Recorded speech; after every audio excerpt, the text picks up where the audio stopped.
हाँ बच्चे, अब देखो क्वेश्चन नंबर 9 वेरी इंपॉर्टेंट है। मैं जैसा बताऊंगा वैसा करोगे तो बहुत इजी लगेगा, वरना मुश्किल बहुत है ये।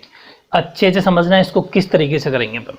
हमें चाहिए एरिया ऑफ शेडेड। डायग्राम को देखो सिर्फ, एक बात बताओ, अगर इस डायग्राम को अपन जरा देखें तो अगर हम इसको नंबरिंग कर दें, सिर्फ मैं जो नंबरिंग कर रहा हूँ उस पर ध्यान देना। व्हाइट पोर्शन, ये जो व्हाइट पोर्शन है, ये व्हाइट पोर्शन, ये व्हाइट, इस व्हाइट पोर्शन को मैंने फर्स्ट दे दिया, इस व्हाइट पोर्शन को सेकंड दे दिया, इस व्हाइट पोर्शन को थर्ड दे दिया, इस व्हाइट पोर्शन को फोर्थ दे दिया। अगर पूरे स्क्वायर में से, यानी कि एबीसीडी क्या है, वर्ग है एक, एबीसीडी एक स्क्वायर है जिसकी हर साइड 10 सेंटीमीटर है। अगर इस एबीसीडी वर्ग में से, इस एबीसीडी स्क्वायर में से इन चारों व्हाइट पोर्शनों को अगर हटा दिया जाए तो हमारा आंसर आ गया। बिल्कुल समझते हो इस बात को? पूरे में से अगर चारों व्हाइट पोर्शन जो ब्लैंक है उनको हटा दिया जाए तो हमारा आंसर आ गया। बिल्कुल सही सोचा। तो अब हम इन चारों व्हाइट पोर्शन को निकाल लेंगे और स्क्वायर में से माइनस कर देंगे, ठीक है? तो चलो इसको कैसे निकालते हैं वो टेक्निक समझना। अगर मैं एक बात बताऊं, मुझे मैं कहूं, सबसे थोड़ी स्टेटमेंट लिखना पड़ेगा बच्चे।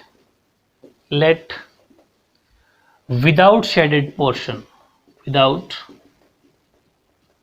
शेडेड पार्ट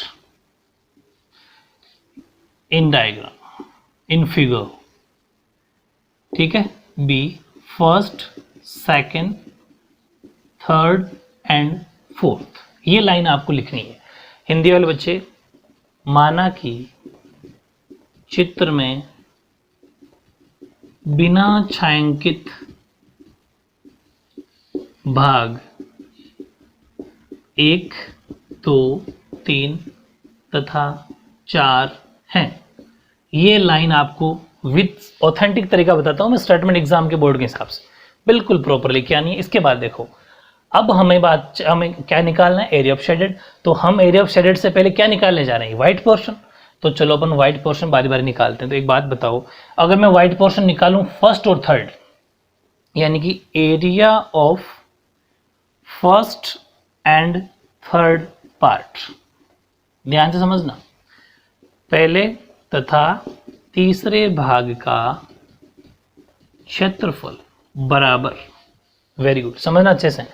अगर मैं पहले और तीसरे भाग का निकालूं, ध्यान से समझना ना, तो एक बात बताओ, अगर इसको भाई, जैसे एक बात बताइए 60 है, इसको मैंने कह दिया 20 + 40, क्या फर्क पड़ता है? एक ही तो बात, दोनों 60 ही है।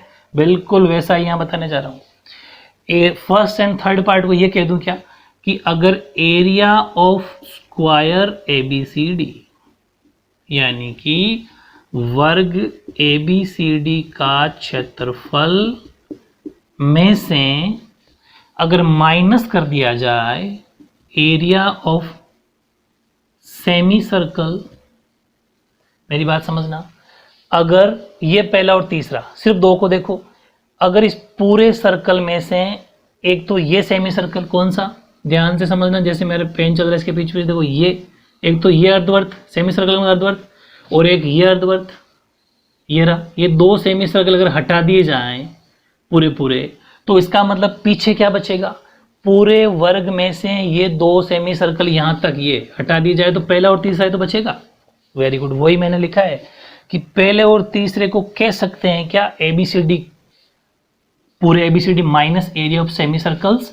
कौन कौन से, वो एक तो ये, यहां पर कुछ नाम दे दो बच्चे अपनी इच्छा से, ओ नाम दे दो, तो वो है आपका AOD एंड BOC, बस, यानी कि अर्धवर्तों AOD व BOC का क्षेत्रफल। अब समझो मेरी बात को, कि अगर पूरे में से इन दो अर्धवर्तों को, दो सेमी सर्कल्स को हटा दिया जाए तो पीछे फर्स्ट और थर्ड बचेगा, वही लिखा है, फर्स्ट और थर्ड का एरिया ये, बिल्कुल।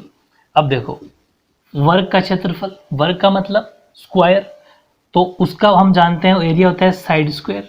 साइड स्क्वायर हिंदी वाले बच्चे भुजा स्क्वायर लिख देना। चलो मैं 2 बार लिख रहा हूँ बच्चे, आपको तो एक ही बार लिखना है, ये Hindi English. Side square minus अर्धवर्त 2 है, एक अर्धवर्त का फॉर्मूला होता है πr² 2, समझना, ये तो हो गया AOD।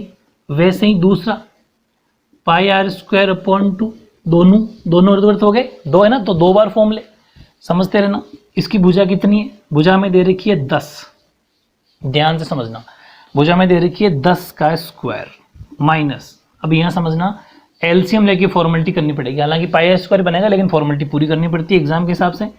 पाई r square plus pi r square यानी कि 10 का स्क्वायर तो हो गया 100 minus 1 pi r square, 1 pi r square 2 pi r square बटे 2, कौन सा ये वाला, तो 2 से 2 कट गया तो 100 माइनस पाई आर स्क्वायर बचा। पूरा सोल्यूशन क्या बन गया 100 माइनस पाई आर स्क्वायर। अब आप ये सोच रहे होंगे कि क्या हमारे पास आर है क्या, तो आर हमारे पास नहीं है लेकिन हमारे पास डायमीटर है, तो समझना यार। अब यहाँ थोड़ा सा स्टेटमेंट हम समझना, हम लिखेंगे side of square, side of square, ध्यान से समझना बच्चे। वर्ग की भुजा कितनी दे रखी है 10 सेंटीमीटर, ठीक है ना। तो अगर वर्ग की भुजा 10 है वही हमारे लिए डायमीटर है, डायमीटर मतलब व्यास, डायमीटर ऑफ सर्कल यानी कि अर्धवृत्त का, डायमीटर ऑफ सेमी सर्कल लिख सकते हो बच्चे, डायमीटर ऑफ सेमी सर्कल लिखना ज़्यादा बढ़िया रहेगा। अर्धवृत्त का व्यास वो भी 10 ही होगा क्योंकि जो ये वर्ग की भुजा है वर्ग की वही अर्धवृत्त यानी सेमी सर्कल का डायमीटर है, ठीक है। Okay, it means radius of semi circle यानी कि अर्धवृत्त की त्रिज्या वो हो जाएगी, जिसको अपन आर से दिखाएंगे, वो 10/2 यानी कि 5 सेंटीमीटर ये चाहिए था। तो अब आप सोच रहे होंगे इसको उतारना कब है, तो सबसे पहले आप यही उतारना, समझ पा रहे हो, सबसे पहले सोल्यूशन करने जब जाओ तो ये उतारना, इसके बाद ये, समझ पा रहे हो। बस यहां से अब आर की वैल्यू रख देंगे, ठीक है। अब समझो बच्चे, तो 100 माइनस पाई की जगह अपन को ध्यान रखना, इस पर बच्चे 3.14 रखना है, ठीक है। जैसा क्वेश्चन वाला कहे वैसा मानना है अपन को। 3.14 इंटू आर 5 आ गया, तो 5 इंटू 5 क्योंकि स्क्वायर है ना तो 2 बार, तो 100 माइनस ये हो गया 25, ठीक है। 25 को डायरेक्ट मल्टीप्लाई, देखो मैं कुछ टेक्निक बताता हूँ ताकि आपको बिना मल्टीप्लाई करे आंसर निकाल दो। ये सोच लो मन में 25 हो गया, 25 का पाड़ा बोल दो, टेबल बोल दो, 25 चौक 100, 25 4 100, 10 हासिल लग गई, फिर 25 और 10 35, 3 हासिल लग गई, 25 3 75 और 3 78, 78.50, ठीक है। ये आप अपने हिसाब से कर सकते हो। इसमें जब ये माइनस के 100 में से, तो ये आपका 21.50 सेंटीमीटर या फिर 21.5 भी कह दोगे तो भी सही है। अब मेरी बात समझना, 21.5 सेंटीमीटर स्क्वायर क्या आया, ये आ गया फर्स्ट और थर्ड का एरिया। अब एक बच्चे एक बात बताओ, ये फर्स्ट और थर्ड है क्या, ये है वाइट पोर्शन, ये शेडेड नहीं है।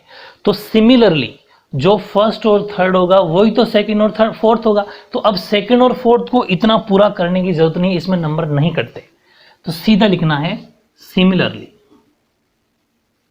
इसी प्रकार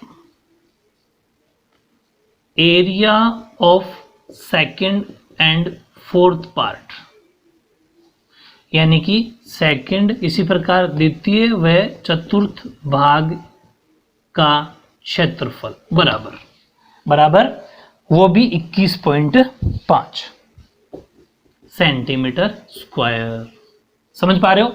फिर नीचे लिखना therefore total area of unshielded part, unshielded का मतलब ब्रैकेट में first second third and fourth, यानी कि अतः बिना छायांकित, ठीक है ना, छायांकित नहीं है, बिना छायांकित भाग का क्षेत्रफल, ब्रैकेट में देना फर्स्ट सेकंड थर्ड तथा फोर्थ। कितना कितना हो जाएगा कि 2 का फर्स्ट और थर्ड का 21.5, सेकंड और थर्ड फोर्थ का भी 21.5, दोनों को जोड़ दो तो ये हो गया आपका 5 और 5 10, हाँ से लग गई एक, माइनस 43। पॉइंट जीरो की जरूरत नहीं है क्योंकि पॉइंट के बाद जीरो का तो वैसे मतलब नहीं, तो 43 सेंटीमीटर स्क्वायर आपके अनशेडेड पार्ट हो गया जो छायांकित नहीं है, ठीक है। अब हमें जो चाहिए था वो चाहिए शेडेड, तो अब लिख लो एरिया ऑफ शेडेड पार्ट, अब आएगा क्वेश्चन, ठीक है।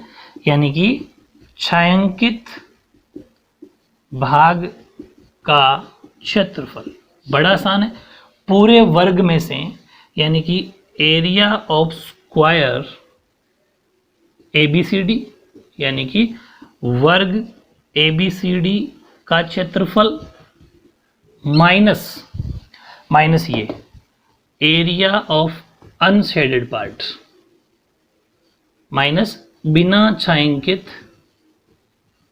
भाग का क्षेत्रफल। ठीक है, तो एरिया ऑफ वर्ग वो तो है 100, पहले निकाल चुके, तो वो तो है 100, 100 डायरेक्ट लिख सकते हो। अब तो 100 माइनस अनशेडेड 43, समझ रहे हो।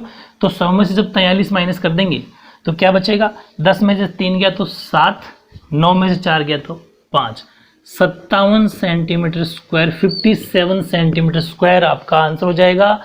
इससे आसान और इजी तरीका हो ही नहीं सकता। आप इसी मेथड से करना। ये था आपका क्वेश्चन नंबर 9।